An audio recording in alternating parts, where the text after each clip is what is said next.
The Guardian. Wikileaks cables. Thai leaders doubt suitability of prince to become king. Embassy cables reveal fear over heir's womanizing and links to ousted PM, damaging stabilizing role of monarchy in Thailand.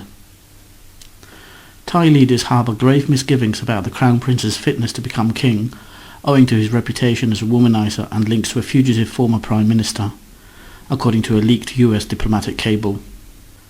3 senior members of Thailand's powerful Privy Council, a group of advisers appointed by the King, make clear their preference for an alternative to Prince Maha Vajiralongkorn, who is considered a political liability because of his extramarital affairs in several European countries. The succession is of pressing concern as King Bhumibol Adulyadej, who turned 83 this month, is in poor health. Revered by most Thais, he is one of the few unifying figures in a country deeply divided between an urban elite and a rural poor. The great fear within the authorities is that with the divisive figure of the Crown Prince as king, any future political turbulence could split Thailand in two. The military and the police rely on loyalty to the Crown to maintain control, and without it their authority would be greatly weakened. This year Thailand experienced the worst political violence in its modern history. 91 people died as protesters who support Thaksin Shinawatra, ousted as Prime Minister in a 2006 military coup, called for the dissolution of Parliament and new elections. A state of emergency imposed at the time still remains in force. The cable, written by the US Ambassador Eric John in January, reports on his conversations with General Prem Tinsulanonda, the head of the Privy Council and the former Prime Minister, Anand Panyaranchun, another former Prime Minister, and Air Chief Marshal Siri Savetsila. All 3 had quite negative comments about Crown Prince Vajiralongkorn, the cable reads. While asserting that the Crown Prince will become king, both Siri and Anand implied the country would be better off if other arrangements could be made. Siri expressed preference for Princess Sirinhorn. Anand suggested only the king would be in a position to change succession, and acknowledged the low likelihood of that happening. There are repeated references to the prince's affairs. When the US ambassador asked where the prince was, Prem is quoted as saying, "You know his social life, how he is," which John says is a presumed reference to Vajiralongkorn's preference to spend time based out of Munich with his main mistress, rather than in Thailand with his wife and son. John also conveys Siri's observations about the prince's dalliances.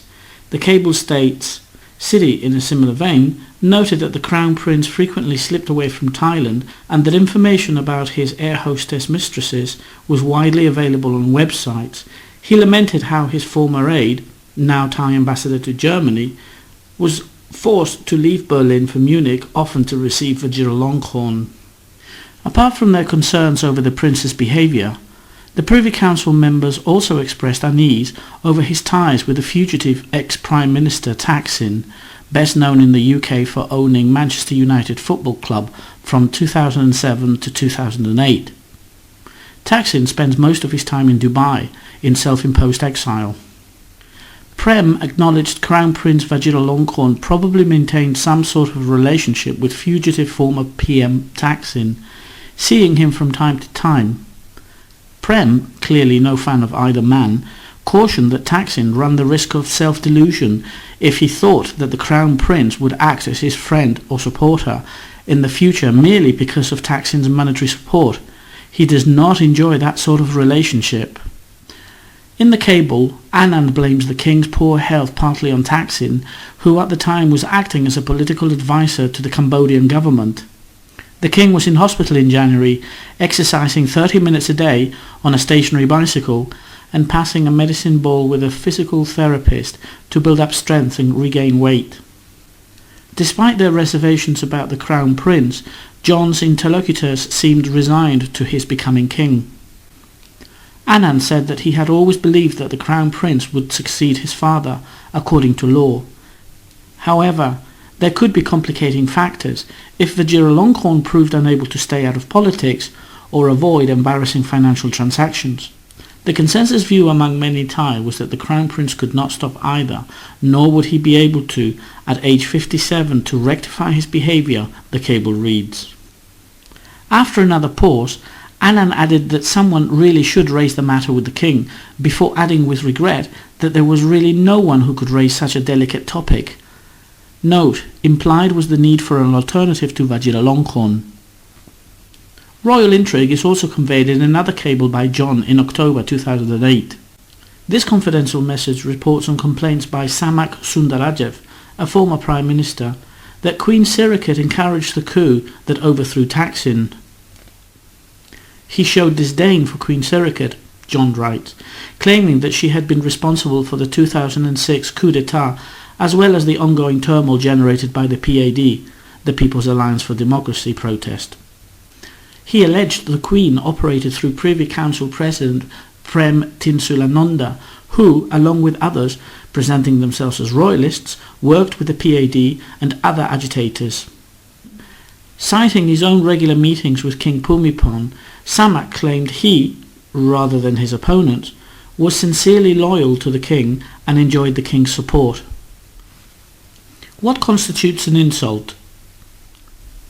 The Thai royal family is protected by the country's lèse-majesté laws, making it an offence to insult the monarchy. Under Article 112, anyone can file a complaint against someone they consider to have defamed the monarch. Missing from the code, however, is the definition of what constitutes defamation or insult. Neither the king nor any member of the royal family has ever filed any charges under this law. In 2005, King Bhumibol encouraged criticism. "I am not afraid if the criticism concerns what I do wrong, because then I know," he later added, "but the king can do no wrong." Since 2005, use of the law has been on the rise for politicians, journalists and activists. In March 2007, a Swiss, Oliver Jufer, convicted of lèse-majesté, was sentenced to 10 years for spray painting graffiti on portraits of the king while drunk. He was pardoned and then deported. In 2008, Jonathan Head, the BBC South East Asia correspondent and Vice President of the Foreign Correspondents Club of Thailand, was accused of lèse-majesté by a police colonel, Watanasak Munkijat Kamdi. Watanasak said Head's reporting between 2006 and 2008 had damaged and insulted the monarchy. The BBC rejected the charges as groundless. Also in 2008, Harry Nicolaides, an Australian, was arrested at Bangkok's International Airport and charged with lèse-majesté for an offending passage in his self-published book Verisimilitude. After pleading guilty, he was jailed for 3 years. He was deported last year after being pardoned by the king. In June, the Thai government, which has removed tens of thousands of web pages in recent years for insulting the royal family, approved the creation of an online crime agency that will pursue alleged violators of the lèse-majesté laws.